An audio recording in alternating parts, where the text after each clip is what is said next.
Subscribe to Vovo Trends, your home of trends. Vovo Trends, kudos hapa. Nyuma ya kamera tuko na Eddie Black na leo tuko na mkali mwenyewe, anko wetu bwana, au sio bwana? Anko Mafix. Taarifa zake ni kubwa sana ni TikTok na vituko vyake ni vingi sana na jamii imeshamuelewa, au sio bwana? Pointi ya msingi kubwa ambayo unahitaji kuijua ni kwamba sasa hivi hamna bangi. Unavuta bangi, unajua kabisa hii gari ya mwenge. Mambo vipi? Bwana bomba, mambo naendaje? Kama kawaida. Bwana, unavuta bangi, unajua kabisa hii gari ya mwenge? Bangi sasa hivi kuna bangi unavuta, unamjua mama yako. Unajua kabisa huyu Biti Ayubu, huyu Biti Mbengereke mpanga kimpange ngere chaje mwana Atibwide mjukuu wa Biti Mselemu. Huwezi kujua hiyo bangi hiyo. Hiyo sio bangi, wewe umevuta majani tu. Unavuka barabara badala kuona gari? Unavuka barabara unakuteka unaona gari kama nyau tu. Ukivuka wajuzi. Hatari sana. Bwana, ubunifu wa aina hii umekujaje katika akili yako? Mimi ni kwanza naandika, mwandishi. Kwa hiyo na vitu vingi. Mwandishi wa nyimbo, filamu? Naandika filamu, naandika vitu vyote unavyojua kwamba yani naweza nikaandaa mpaka vitu vya shughuli. Kuna filamu ambayo ushawahi kuandika na ikatoka? Sasa kuna filamu ambayo inatoka. Inaitwaje hiyo? Hiyo inaitwa Msiba wa Mama Dani. Msiba wa Mama Dani. Humo watu wamelia vibaya. Humo mjomba wenu nimelia vibaya kwa sababu ameondoka mtu kiungo namba 9 au yani tegemeo. Mama Dani alikuwa mkeo? Alikuwa mke wangu, maana yake kwanza ana ngoma zaidi ya 9 za unyago, kafundwa Msanga Ngongere hapo. Lakini watu wajalizika kaja kufundwa na Biti Ayubu ambaye yuko Kisarawe hapo kwa mzee Selemani Kombo. Umeona? Lakini kutokana na ujuzi wake Mama Dani alikuwa na mitindo zaidi ya milioni 40 na hajawahi kurudia hata mtindo mmoja. Na mtindo mmoja unaitwa paka katema mate. Hatari hiyo. Bwana, pole sana kwa huo msiba. Msiba umenigusa sana. Kwa kweli msiba ni mzito sana. Hatari. Inatoka lini? Hii bwana, sasa hivi muda si mrefu Watanzania wakae wanajua nadhani kuna post wameziona ambazo za trailer zishaanza kutumwa. Tumeziona zile na tumeziona TikTok zaidi. Nani ameshughulika kwenye upande wa kushoot? Casters wengine nani ambao wewe umewashirikisha na inakuwaje? Kuna namba nyingi, maana yake nataka nilifanye japokuwa uongozi hauruhusu, lakini kuna namba nyingi. Director kwanza kaleta cast ambazo watu, nikizungumzia watu ni watu. Kwa hiyo msiba Mama Dani ni jambo ambalo kwanza tuseme itakuwa kitaifa kwa sababu ni msiba wa kitaifa. Humo ndani mpaka wabunge, waheshimiwa mawaziri wamechanganyikiwa kutokana na msiba ni mzito. Msiba wa kitaifa. Msiba wa kitaifa. Yaani kwamba watu wanatoka sehemu mbalimbali hawana amani. Mama Dani amefariki, nchi imesimama. Nchi imesimama. Bendera inapepea nusu mlingoti. Nusu mlingoti na watu wamevurugwa, anasema kabisa huu msiba hauwezi kuja kuzibwa. Na unaombolezwa siku ngapi huo? Msiba huu naona hautoisha kwa sababu pengo lake. Pengo. Yaani kuzungumzia pengo. Acha we. Mama Dani kachezwa ngoma za unyago 9. Alafu kwanza watu hawajamaliza, lakini kuna jambo moja ulifanya Mama Dani mpaka umkumbushe. Mimi nataka mtindo namba 45. Bwana, yani yeye akifanya mtindo huu akumbuki tena. Kunaga kurudia hiyo. Sasa zile style kama za Chatu anaramba maji zile ulikuwa nazo zile? Zile si ndo nimezipata kule, ndo nimevurugwa. Watoto wa Msanga unawajua. Sasa ile mtoto kachanganya Ngongere na kwa Zalala hapa. Usifanye masiala. Anakuja kama mlemavu, si mlemavu lakini mguu mmoja hata kama anachapia. Acha bwana, usinikumbushe. Hatari sana. Bwana, wewe ni mwenyeji ni wa huko mjambo? Pole sana bwana, pole bwana. Mimi wa asili yangu baba Mjerumani, mama Mwarabu. Sema rangi ilitoka hii kwa jitu tulikaa Buguruni. Sisi tumekaa Buguruni. Kwa hiyo tulivyokaa Buguruni, kwa hiyo majungu na umbea Buguruni, unajua Buguruni Malapa. Kwa hiyo rangi ikatoka, lakini mimi ukija pure kabisa yani kwamba ni mamangu ni Mwarabu wa Afghanistan na baba ni Mjerumani kabisa. Kwa mama anajua kabisa kutega mabomu. Ile swala kuuliza mtu anakoleza moto anawasha bomu. Anawasha bomu ndio aenda kuchemsha chai. Huku likilipikwa bomu mtu anashangaa. Nini hicho? Bwana, tuzungumze kuhusiana na content creation. TikTok umejijengea ufalme, video nyingi zinakwenda. Imebadilisha chochote kwenye maisha yako? Mambo mengi mazuri, mengi na zaidi tuseme. Imeleta deals. Deal nyingi kama unavyoona hivi sasa hivi tuna ubalozi wa makampuni tofauti, lakini nashukuru Mungu na jambo linaenda, watoto wanakwenda chuoni, tunauliza kabisa, mtoto kanawa saizi anaambia mama yake, mama mimi tena tayari njoo na uishi. Hiyo jambo kubwa sana. Mungu apokee rushwa.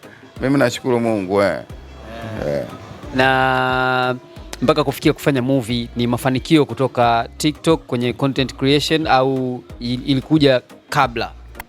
Mimi zamani, yani muda vitu vipo. Watu sema kujua kutokana na kubanwa na sisi. Unajua zamani kwamba wewe muuni wewe. Unajua hamna kitu bwana. Lakini kuna vitu ambavyo vipo na sanaa ilipokuwa ni kama uchawi. Sanaa kama uchawi, hata kama ukisema mimi sivitaki tena, unakuta jambo linakuja limekaa kichwani hapa. Unakuta wewe unacheka. Yaani unakuta msanii anacheka peke yake, kwamba unakuta mbona kacheka yeye peke yake. Alafu anazuga kuna mtu amenikumbusha. Kumbe kuna kitu, clip imekuja imekaa. Kwa hiyo imemchekesha ile kwamba ikiwa hivi itakuwaje hivi? Itakuwa unyama sana. Kwa hiyo ile unashindwa kujitoa. Ndio, unadhani kuna kipi ambacho kizazi cha kisasa kinakosa kutoka kwenye fursa ambazo zipo? Umefanya sanaa muda mrefu, hujabahatika kutoka, lakini imekuwa easy kupitia mitandao na kupata channel nyingine sasa hivi. Sana. Yani kwamba vijana wa kisasa ambao wana vipaji wanahitaji kuitumiaje mitandao? Mitandao kwanza wao na vitu. Manake ili we na sanaa hata kama kutakuwa na rundikano la watu au utakuwa unataka kuonesha kitu chako, lazima kwanza uwe na kitu ambacho hakifanani na mtu mwingine. Watoto wengi wanafeli, wanaandika kwenye mwandiko wa mtu fulani, badilishe. Ukishabadilisha watu wanagundua, kwa sababu watu sasa hivi wana upeo mkubwa. Kama unavyojua, hata kama ukiwa mjumbe, mimi leo ni mjumbe, watu walivyokuwa na upeo mkubwa, hata ukianza kuchimba mtalo tu wanajua huyu anataka agombe ubunge huyu, yani ujumbe huyu hamna kitu, huyu asiwete mambo ya kiuni, huyu script wanazijua. Yani unajua kabisa huyu anaenda wapi. Kwa hiyo unapotaka kumkamata mtu lazima ujue uwe na akili kubwa. Lakini ukija tu mimi nimekopi kwa mtu fulani, hamna. Uwe ndio lazima utengeneze kitu cha tofauti. Anko Mafix ni mtu mwenye mavitu mengi. Umetuambia unaandika nyimbo, unaandika tamthilia au filamu za maigizo. Kuna ngoma gani ambayo ushawahi kuandika? Kuna ngoma sasa hivi mimi sema nimeshachukua hela, lakini wasanii wakubwa ambao sasa kunajua kitu, sisi tuna kitu ile kanuni ya jandoni. Ukichukua hela hamna kusema hiyo. Kama unataka kusema basi mtu atembee nayo, alafu wewe akuweke pale fulani, huyu hapa mimi natamba kwamba nyimbo fulani. Lakini kuna watu wanakuja na sio nini, kuna wasanii wapo wanakuja kuchukua. Kama unakumbuka nimeshuka hapa, usafiri ulokuja nao umeuona ule alionibeba, unamjua ni msanii gani, najua, ila sitaki umtaje hapa. Kwa hiyo vitu vipo. Kwa hiyo nikikwambia kitu kinakuwa na uhakika. Kwa hiyo wewe mwenyewe, je, kuna nyimbo ambayo utakuwa umejiandikia mwenyewe na unahitaji kuonesha sasa vitu vyako tofauti, ukiachana na vile kwamba labda content za mitandaoni za TikTok badala ya kuongea zikaja katika mfumo wa kuimba sasa kutoka kwa Anko Mafix, kuonesha ufundi wake wa uandishi? Kuna ngoma inaitwa Suti. Suti ya Yombe Maharage. Suti ile nimeiona ile. Ile ngoma sio mchezo. Alafu kuna ngoma moja inaitwa Jipu la Kwapa. Jipu la Kwapa, hiyo unatembea kama bouncer. Alafu naomba ukwenu usivae nguo mbovu. Hiyo hatari. Ukiachana na sanaa, kimichezo wewe unapendelea michezo ya aina gani? Sasa mimi nadhani kama unaona kuna sijui nikwambieje, mikono yangu naiona hii. Mikono naiona. Mimi nashukuru sana. Mikono mimi kwanza ni familia ya vipaji. Familia ya vipaji ndio unakuta watoto wanalisi vipaji. Mimi kipaji changu kabisa amechukua mwanangu, mtoto wa dada yangu Ibla Classic yule. Mwanao kabisa. Mwanangu yule. Na sasa hivi tunavyoongea Ibra yuko Thailand. Na jana nimetoka kuzungumza naye Ibra Classic. Nimemwambia mimi nachoomba nirudie, mimi nasonga ugali, niletee, kuna kitu tunaletea. Nimemwagiza sitaki hicho kitu kiwe siri. Yaani hiki kitu kinakuwa siri sana. Wataniona nacho baada ya kurudi nacho Ibra Classic. Ya, tulifanya mahojiano lakini kuna vitu kidogo vilikuwa havijakaa sawa kati yetu naye. Tunatazamia kurudia mahojiano naye Volvo Trends. Ibra Classic anatuambia mkanda wa WBC ni moja kati ya ndoto zake kabisa. Kwa hiyo yeye amependa kwenda kupigana Thailand, na wewe unawajua wa Thailand, unajua mbongo na mambo fulani, mambo ya msiba wa Mamadani na Mthailand na mambo ya ngumi ni damdam. Lakini Ibra pamoja nayo yote kaona yeye anaenda kupigana nao kwenye kitu chao. Unajua wa Thailand hawezi kutuweza sisi kwenye mambo ya msiba wa Mamadani. Sasa wewe Ibra Classic unaamini kabisa anaweza kurudi na kitu ambacho umemwambia unataka arudi nacho? Ibra Classic namwamini sana katika watoto ambao nasema kwamba wanawakilisha taifa ni Ibra Classic. Anacheza mchezo, anajua anacheza, anahama, anazunguka kwenye raundi, anacheza, yani kwamba hamna kukumbatiana. Alafu kizuri zaidi kwamba mwepesi kukwepa. Mimi namwitaga yule mtoto anafanana na Kobra. Umeelewa? Yanasemaga kabisa huyu ni kama Kobra. Alafu kingine kwa Ibra na alichonielekeza, kaniambia mjomba, dua za Watanzania kawa na wenzio, nikamwambia Watanzania tuko nyuma yako na dua zetu zinasimama kwa ajili. Tupe msisitizo hapo Volvo Trends, tumuombee dua Ibra Classic kuelekea pambano lake ambalo anapiga tarehe 28 mwezi huu. Kama kawaida Watanzania wote tuko nyuma ya Ibra Classic. Popote Ibra tuko na wewe. Mimi najua utatuwakilisha na umeibeba taifa. Sisi tuko hapa tunakuombea dua mwanangu, Mungu akujalie urudi hapa usalama, umemchapa mtu vizuri kabisa. Nilichokuagiza kama nilichokuagiza. Sitaki ukitaja, ila nitawaonesha Watanzania kitu gani nilichokuagiza. Umeona? Bana, Uncle Mafix anaongea kuhusu Ibra Classic, lakini kwenye usimba na uyanga wewe unasimama wapi? Mimi kiongozi. Wewe kiongozi, okay. Naona hizi alama za mikononi na najua kabisa mchezo ambao unaupendelea, lakini katika namna kubwa sana naamini hii ndio sababu kubwa iliyofanya wewe usitumike sana. Hujawahi kwenda nyumba za wageni. Mimi kwanza najitunza kizuri zaidi, na ndio maana unakuta Uncle Mafix mwanaume anajitunza, hajawahi kutoka kuingia nyumba za wageni mpaka anafika umri huu.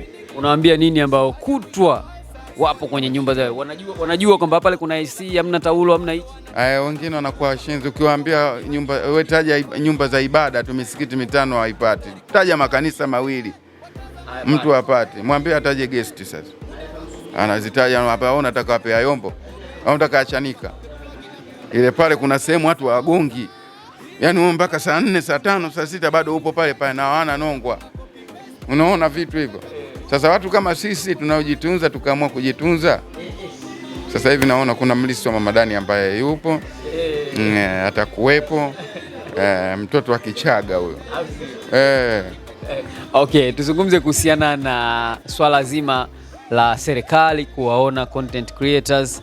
Bilioni 2 Mheshimiwa Makonda anazo, na kazi yako ni kati ya kazi ambazo zinaenda kupata mikopo. Ili unalionaje kutoka serikalini? Mungu afanye wepesi, kwa sababu jambo likae sawa, liwe lenye kunyooka. Kusiwe na kona, kwa sababu zikiwa kona watu wengi watachemka. Unajua wapo watu wanafanya kitu, lakini vile kufikia lengo au kufikia kile ambacho kilichotolewa kinakuaga kinafika kwa watu tofauti. Lakini mimi naamini Mheshimiwa Makonda atasimama. Makonda anasimama, anafanyaga vitu kama vya Mwalimu Nyerere, ananikumbushaga mbali Makonda. Umesha sajili? Umesha sajili kwa ajili ya kupata mikopo kwenye ile ambayo mikopo ya content creators kutoka kwa Mheshimiwa Makonda? Mimi nipo kwenye huo tayari. Unaamini itasaidia kweli? Itasaidia kwa sababu Makonda anajua watu wako wana shida gani, hasa ma content creator. Kwa hiyo lazima atafanya vitu ambavyo vizuri, kwa ina maana itawasaidia watu, na pesa ndo watu wengi wanashindwa kufanya au kufika lengo. Sasa kisha, kwa sababu huku ni biashara, Kwa maana biashara mtu aweza akashindwa kuirudisha hiyo pesa, unaona. Kwa hiyo jambo kubwa serikali isimame hivyo, kwa sababu serikali ndo baba alafu mwananchi ndo mtoto. Lakini ukija kwenye tunategemeana, serikali ndo kama serikali ndo si wenyewe. Ukiachana na Ibra Class, ukiachana na kuwa wewe kiongozi kwenye safu ya uongozi wa nchi, kuna kiongozi gani anayekukosha wewe, ambaye anafanya vitu ambavyo unaona kabisa kwamba hapa kidogo anafanya hata unaweza ukamuigizia igizo? Kiongozi alikuwa hapa au alikuwa miaka ya nyuma? Hapa, lakini hata kama miaka ya nyuma, yani aliyekuwa anaiongoza hii nchi ya Tanzania. Miaka ya nyuma ni Mwalimu. Mimi naangaliaga sana siasa za zamani, kwa sababu mimi ni Mtanzania ambaye sio mnafiki. Na kuna kauli moja ya Nyerere alisema ni vema tunao wa kutusemea. Umesikia neno lake hilo? Ukilichambua mpaka uwe na akili timamu, alafu uwe kiongozi mwadilifu. Mwalimu ni kati ya viongozi ambao walikuwa wanasemwa sana, wanapendelea bara kuliko pwani, lakini pia kuna majaribio kadhaa ya kumpindua akiwa madarakani yalifanyika. Mojawapo lilofanyika mwaka 1987. Kuna watu hawajazaliwa wanaangalia hii interview sasa hivi. Kutokana na majaribio yale mawili ya kupinduliwa na kusemwa anapendelea bara kuliko pwani, unadhani kuna mwisho wa maneno kwa viongozi ambao wanatawala nchi? Unajua sasa hivi kwa sababu wengi hawakuwepo kwenye ule muungano, shaelewa.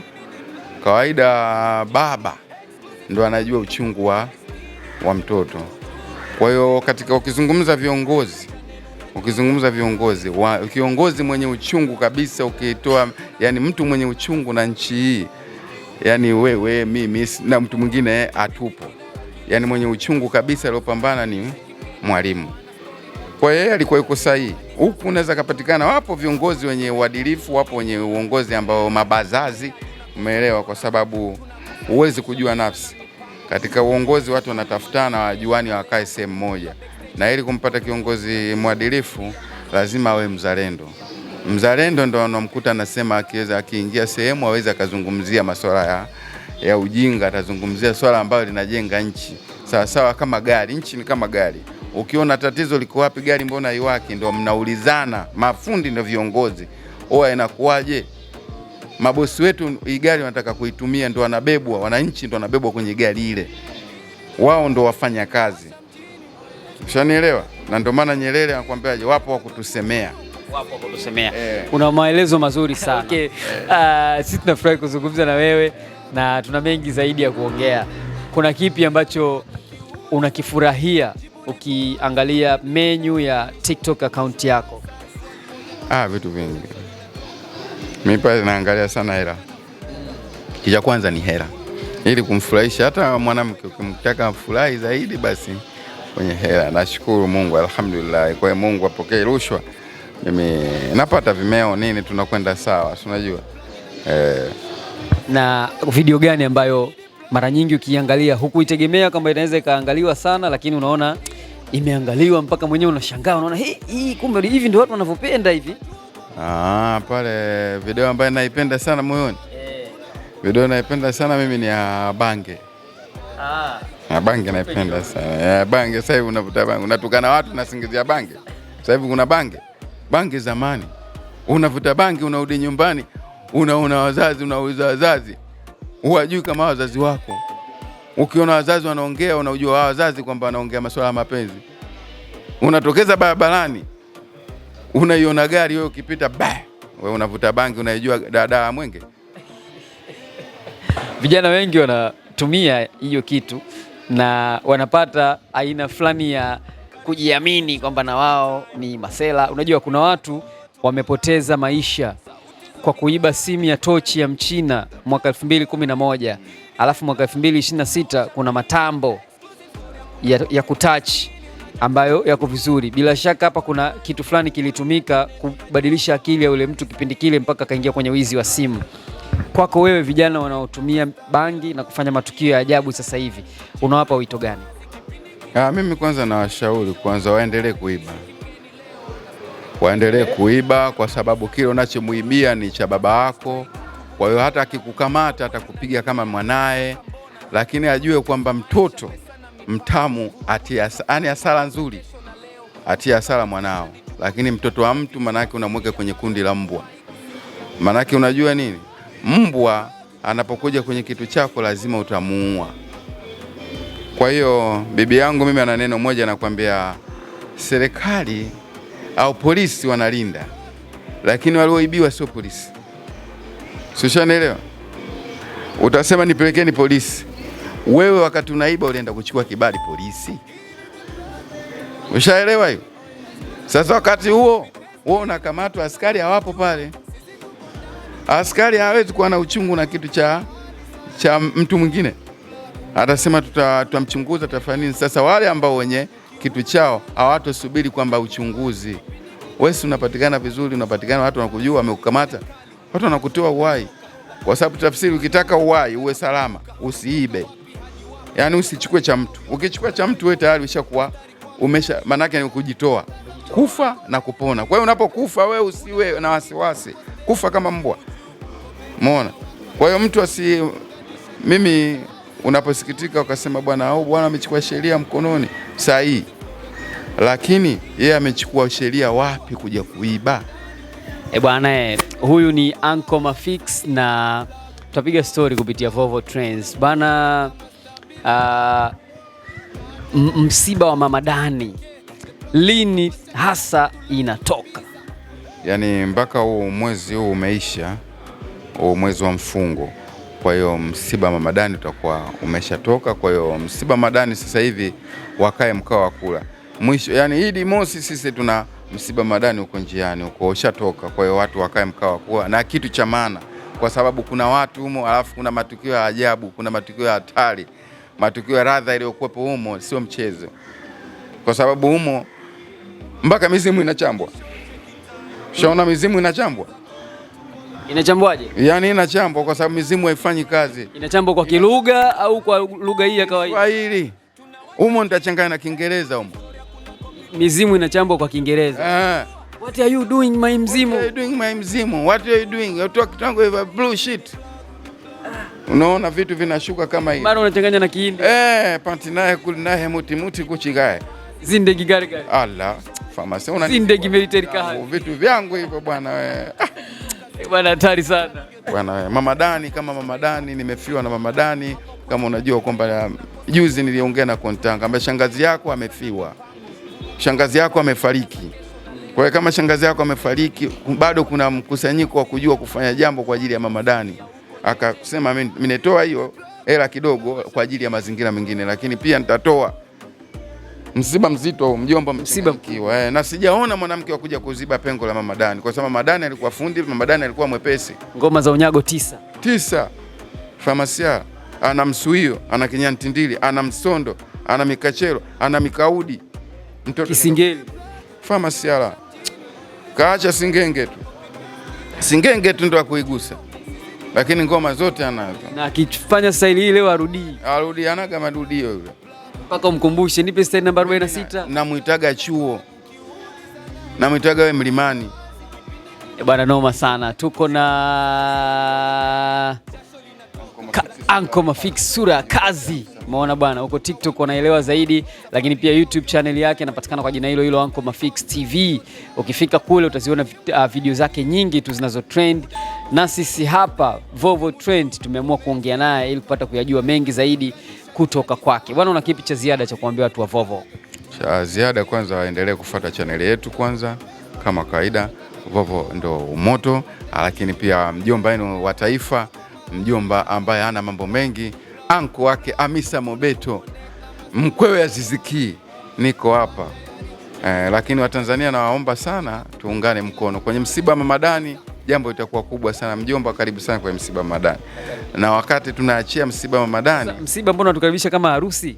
Na alikaribisha kwa sababu kwenye msiba bado kuna burudani, kwa sababu huyo mfiwa kafiwa kama hajafiwa. Yaani anamuenzi kutokana na matukio. Mama Dani alikuwa anakuja na mitindo zaidi ya 45. Anakuuliza nikupe huo umeuona huo? Hiyo inaitwa paka katema mate hiyo. Muona njiwa kakata kunde.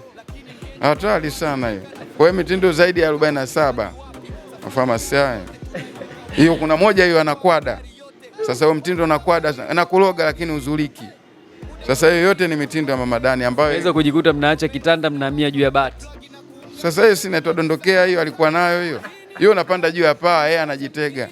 Hiyo mimi nadondokea hiyo. Fanya kama sniper. Ukikosa tunakwambia wewe tena mbovu. Ukimkosa tuwe mbovu. Upige floor. Umeshakuwa mbovu tena. Wewe tena basi tena watoto wapati basi. Kama sniper. Kama sniper unalenga kwanza hapa sawa, hapo sawa, sogeza kidogo hivi. Unasogezewa hivi kidogo. Ukishuka wewe imo. Bwana zidi kushukuru sana. Asante sana. Tuko pamoja. Yes, Anko Mafix ni Volvo Trends, usisahau kusubscribe na pia kuweka on notification yako ili uwe wa kwanza kuzipata video zetu tukiupload. Nyuma ya kamera kwa director Eddie Black, mimi naitwa Kudos. Mpaka next time.